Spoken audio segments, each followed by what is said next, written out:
So let's start with just what is MAiD, and when did its inception start in Canada?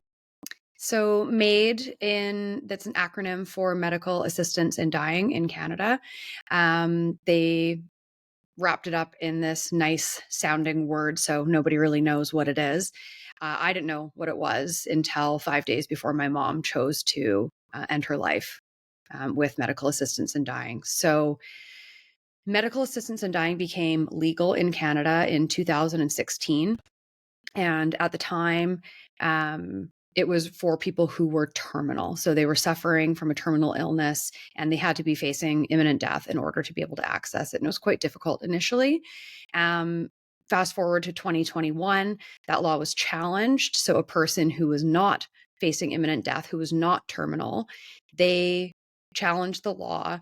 A judge approved it. And what we now know is the expansion, the initial expansion. So think people who have multiple sclerosis. So they're not dying imminently, but they will eventually die from this and they are suffering. And so, anyway, it just expanded beyond that. The end of 2021, my mom accessed MAiD, and it was through that second track, they call them. So the original iteration of it was track one.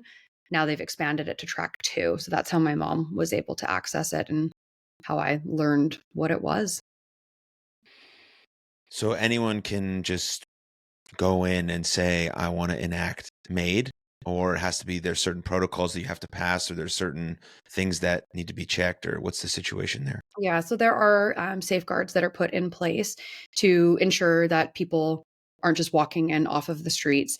Ironically, that's exactly what's been happening. So the safeguards that have been put in place, in my opinion, are insufficient. They are inadequate, and vulnerable people are dying because of it. So, for example, if you have a condition that is incurable and you find to be intolerable to you, you can now access medical assistance in dying. So you can imagine how many people can fit into that category. There was a man in Chilliwack who accessed MAiD because he was deaf.